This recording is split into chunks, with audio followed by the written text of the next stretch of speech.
Hey guys, Thundermath here, back with another video. In this video we're just going to go over this calculus problem. We're going to find the average rate of change of our given function, which is here, right there, and then over our given interval, which is here.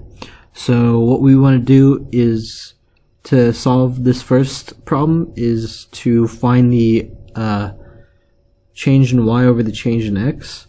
So we're just gonna say 0 is our x1 and pi over 4 is our x2.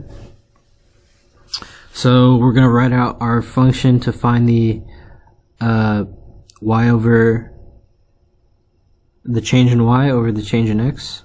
So we're just gonna represent y as f of x in this context over x minus 2. So we have our function, or our function that we can evaluate. So we're going to say that the function is sine x.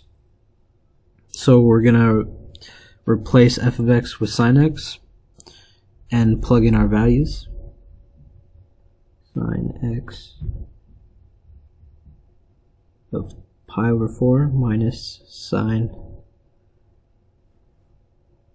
0 over pi over 4 minus 0.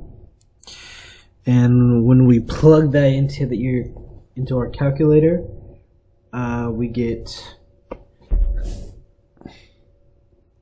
0.900.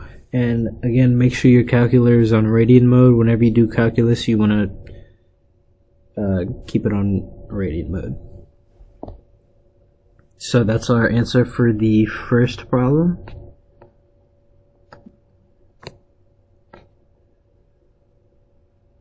Okay, so next thing we want to do is find the instantaneous rates of change at the endpoints of the interval. So our first endpoint is 0, which will represent our left endpoint since it's a lesser value, so it would be on the left side, and our higher value would be pi over 4, which is greater than 0, so that would be our right endpoint.